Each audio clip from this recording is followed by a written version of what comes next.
I'm obsessed with 3 things in 2024. I want to share them with you.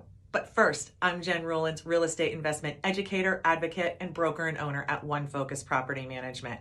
I am obsessed in 24 with abolishing the terms good tenant, bad tenant. There's so much wrong with these terms.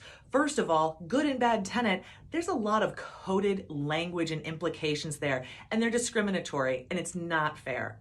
The other thing that's wrong with that is that good and bad applies a moral judgment to a person in a business relationship with you. So to be clear, I have rented to and successfully and evicted both good and bad people. However, if I could wave a magic wand, I would replace these terms with 2 sets of terms. The first being qualified applicants and unqualified applicants, and compliant and non-compliant tenants. So you would identify a qualified versus an unqualified applicant via your vetted, consistent application process. And you would identify whether a tenant is compliant or non-compliant through direct experience renting to them. Those terms are so much more preferable to good and bad tenant. This is the second one, the leasing and renewal decision. And I know, but hear me out. There are 3 kinds of risk in real estate. There's market risk, asset risk, and tenant risk. All right, let's talk about market risk. That's how is the economy doing? What's happening in your community? What is job creation like? Census, demographics, all of this.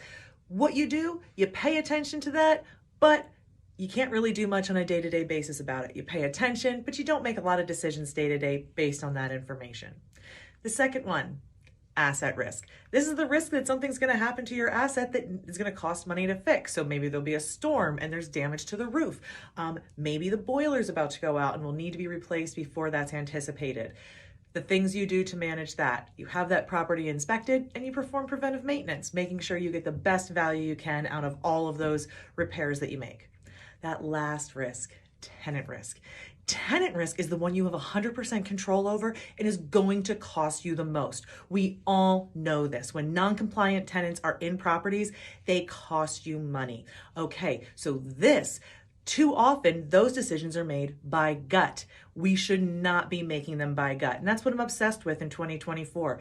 At One Focus, we're bringing more and more data and studies to our leasing and renewal decisions, quantifying them, making them data-based, making sure that we're making more consistent decisions that overall perform better for our clients. So those decisions I'm getting more and more obsessed with this year. The third one is storytelling. Storytelling has so much power, and I have a teeny tiny platform here online. I've got a bit of a bigger platform here in my market locally, and I have something of a platform nationally through my work with my trade group. So I get to have priorities for how I spend that time, and I think using storytelling on those platforms can help me achieve increased representation for women and minorities in real estate investment, which is incredibly important. This industry needs more diversity in order to succeed through these cycles. And I just cannot say enough how when we don't see it, we can't be it. So storytelling makes an impact there.